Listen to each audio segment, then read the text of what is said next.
Okay, I'm back. Sorry for the abrupt ending in the first part of this series, but I was having some technical issues. Let's jump back into the text itself. In the first part, I was talking about historical truth and the historical basis for this poem, and trying to urge you to think about it as more of an invention of the poet. Not to say it doesn't have some basis in historical reality, and it may contain historical records, but it's a story, an invention of a poet. Let's think about the prologue that we have in that context. As I said to you, and as the introduction by Beckman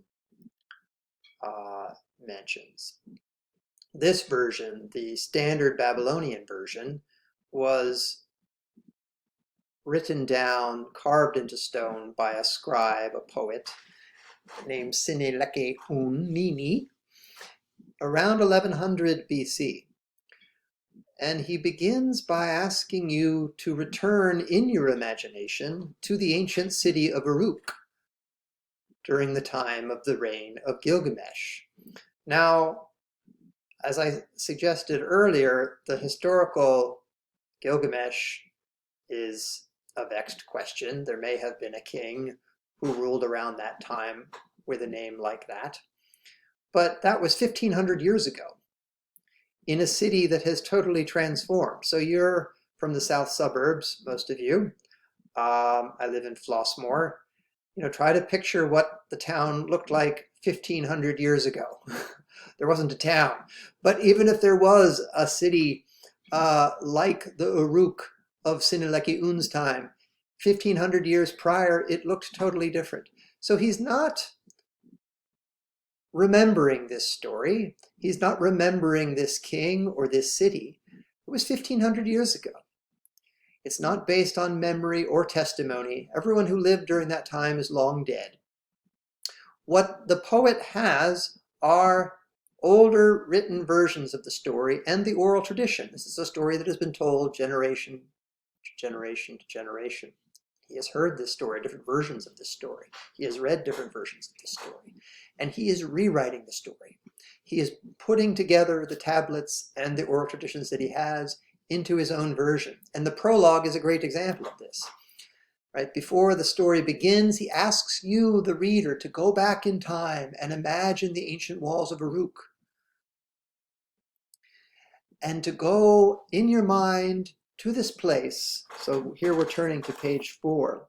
Go there, at the top of page 4. Approach the cedar ark. Unfasten the lid's bronze latches and take out the tablet of lapis lazuli so you can read aloud all the ordeals that Gilgamesh endured.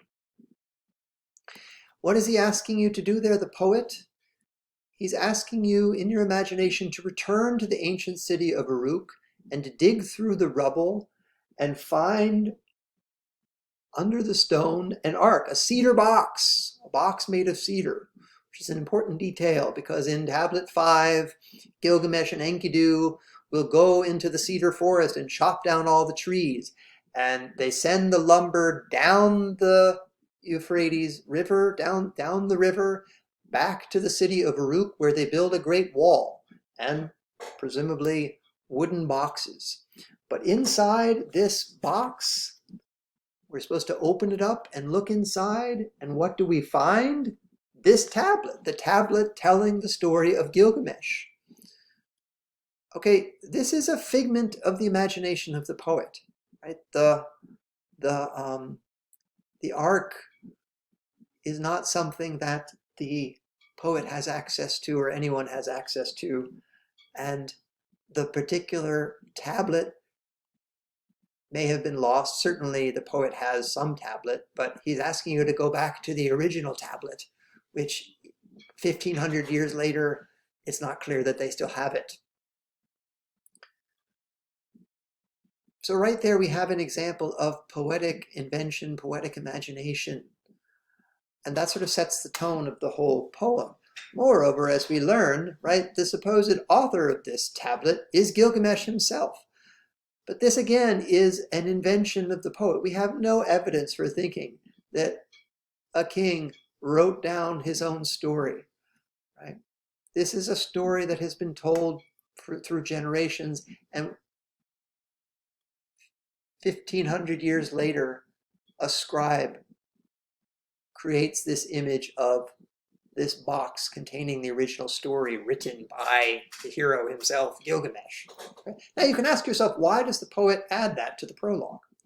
Why do we need that poetic invention? What does it add to the story? That's an interesting question. But it's something that is added by the poet. And that's that once you begin reading it that way, it becomes very hard to read this as literal truth. It's not possible to go back to Uruk and find this ark and undiscover this tablet.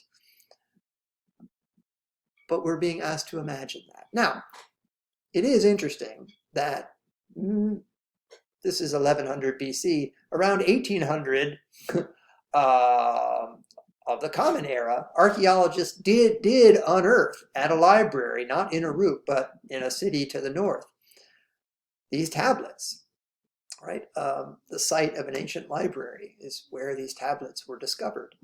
But they're not the same tablets that Sin-leqi-unninni is describing, presumably. Right? There are so many different fragments of this story in so many different places. Okay, so, but once we begin to see this as poetic invention, and we stop reading it as literal historical truth or literal accounts of historical truth, I think it opens up the poem in a different sort of way. Now we're asking, why is the poet adding this to the story or leaving this out? What is the poet trying to convey by telling the story in this way?